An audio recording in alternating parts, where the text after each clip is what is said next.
안녕 친구들, 돌아온 걸 환영해요. 베트남 대표팀의 새 사령탑으로 부임한 김상식 감독이 마침내 베트남 축구의 오랜 한을 풀어냈습니다. 박항서 감독 이후 처음으로 베트남 대표팀을 정상에 올려놓으며 새로운 우승 역사를 써내려간 건데요.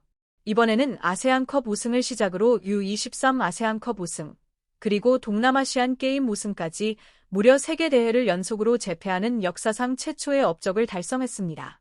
사실 그동안 김상식 감독의 성과는 동남아시아 무대에 국한돼 있다는 평가도 있었는데요.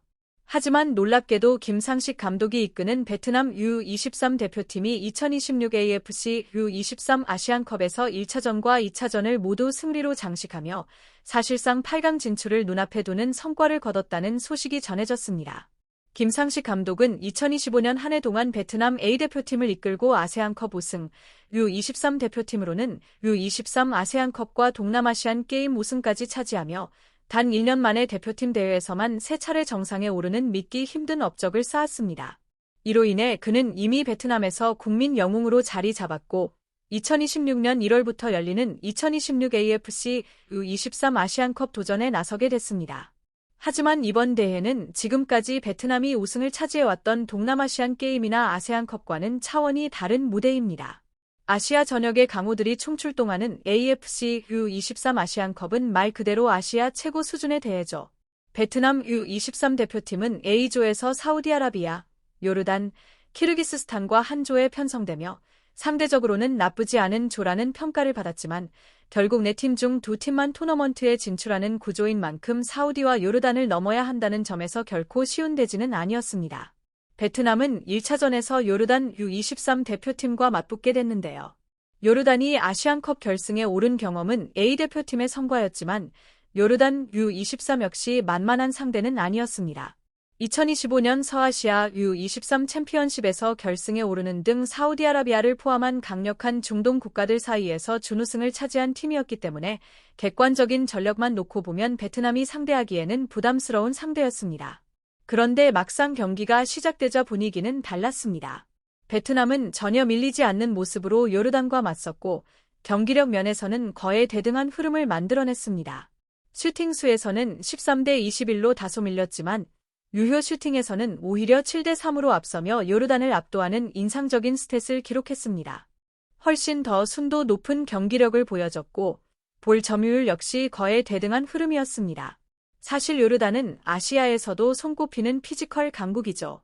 체격과 힘에서 상대적으로 약점이 있는 베트남이 이를 극복하기에는 분명 큰 격차가 느껴질 수밖에 없는 상대였습니다. 그런데 그 차이를 투지와 체력으로 정면 돌파해버린 베트남의 경기력은 그야말로 놀랍다는 말밖에 나오지 않았습니다. 정말 김상식 감독의 지도력이 빛났던 경기였다는 생각이 들 수밖에 없었는데요. 어쨌든 베트남 대표팀은 경기 내내 끊임없이 요르단을 압박하며 몰아붙였고 계속해서 찬스를 만들어냈습니다. 전반 15분 응우엔 티엔 박 선수의 선제골, 그리고 전반 42분 응우엔 후 민 선수의 추가골이 터지면서 전반전을 2대 0으로 마무리했습니다. 후반전에 들어서는 다소 수비적인 운영으로 전환했지만 베트남 특유의 투지와 끈기를 앞세워 끝까지 무실점으로 버텨냈고 결국 이 경기를 2대 0 완승으로 장식했습니다. 정말 베트남 대표팀이 요르단이라는 강적을 꺾었다는 사실 자체가 믿기지 않을 정도로 놀라운 결과였는데요. 이어진 2차전에서는 중앙아시아의 복병 키르기스스탄 대표팀을 상대로 경기를 치르게 됩니다.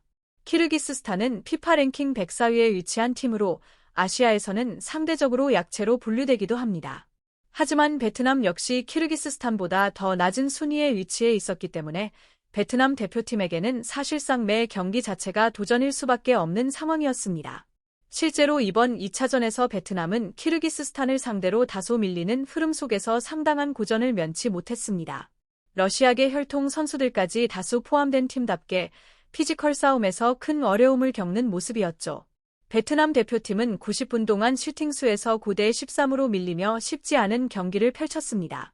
신체 조건에서는 분명 열세였지만 체력과 활동량에서는 오히려 베트남이 앞서며 끊임없이 키르기스스탄을 괴롭혔고 점차 경기의 흐름을 가져오기 시작했습니다. 결국 전방 압박을 계속 이어간 끝에 전반 16분 박스 안에서 결정적인 페널티킥 찬스를 얻어냈고 이를 응우엔 꽝하이 선수가 침착하게 마무리하며 베트남은 선제골을 터뜨립니다. 스코어는 1대0. 하지만 키르기스스탄 역시 쉽게 물러서지 않았습니다. 전반 막판, 환상적인 중거리 슈팅으로 동점골을 허용하면서 전반전은 1대1의 스코어로 마무리되게 됩니다.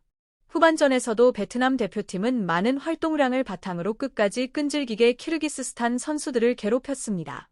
그리고 결국 경기 종료를 앞둔 87분, 박스 안에서 세컨드볼을 다투는 과정에서 상대 선수의 자책골이 나오면서 베트남은 키르기스스탄을 2대1로 꺾고 값진 승리를 거머쥐게 됩니다. 객관적인 전력상으로는 분명 베트남이 열세로 평가받던 매치업이었지만 그럼에도 불구하고 투지 하나로 끝내 승리를 만들어낸 경기였다고 할 수 있습니다. 요르단에 이어 키르기스스탄까지 자신들보다 한 수 위로 평가받던 팀들을 상대로 2연승을 거둔 결과는 그야말로 놀라움 그 자체였습니다. 이로써 베트남 대표팀은 3경기 중 2승을 기록하며 조 1위에 올라섰고 사실상 8강 진출이 거의 확실해지는 유리한 고지를 점하게 됐습니다. 당연히 베트남 현지 팬들 역시 이번 결과에 엄청난 환호와 기쁨을 쏟아냈습니다.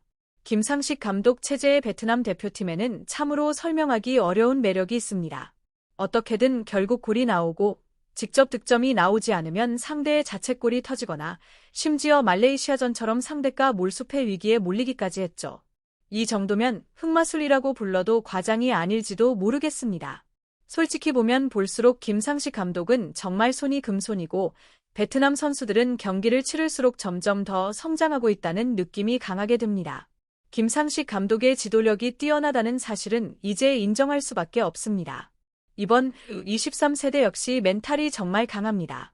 동점골을 허용하고도 흔들리지 않았고 경기 주도권을 끝까지 유지하며 결국 결승골을 만들어냈습니다.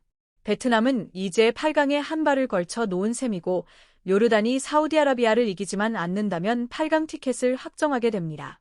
특히 인상적인 건 베트남이 자기 진영부터 자신 있게 볼을 소유하며 짧은 패스로 빌드업을 전개하는 방식입니다.